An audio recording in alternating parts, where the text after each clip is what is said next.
Il-kap tal-Oppożizzjoni Alex Borg ma kkoperax mal-Kummissarju għall-Istandards fil-ħajja pubblika wara l-instab li kiser l-etika dwar kummenti mhux veritiera dwar ir-restawr ta' Forti Xambrej f'Għawdex daħalet waqt kumitat parlamentari it-tnejn filgħodu.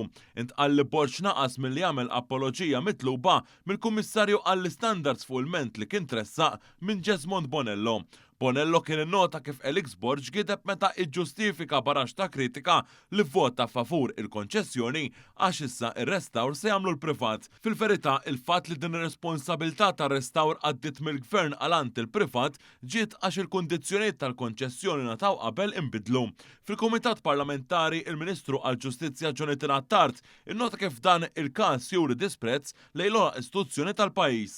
L-obbligu tal-onestà u l-verità huwa intrinsiku, partikolarment meta inti tissejjaħ onorevoli membru tal-Kamra. Dan filwaqt li s-Segretarju Parlamentari għad-Dialogu Soċjali Andy Ellul innota kif bil-kontra dan il-każ il-membri tal-Gvern dejjem jikkoperaw mal-Kummissarju għall-Istandards. Li membru tal-Kamra fl-ogħla istituzzjoni tal-pajjiż ikun inveritier jew jipprova jżgwida l-Kamra, naħseb huwa deplorabbli. Minnaħa tagħha l-membri tal-Oppożizzjoni iddefendew lil Borg għaliex qalu li Borg għamel apoloġija pubblika minflok fl-ogħla istituzzjoni tal-pajjiż.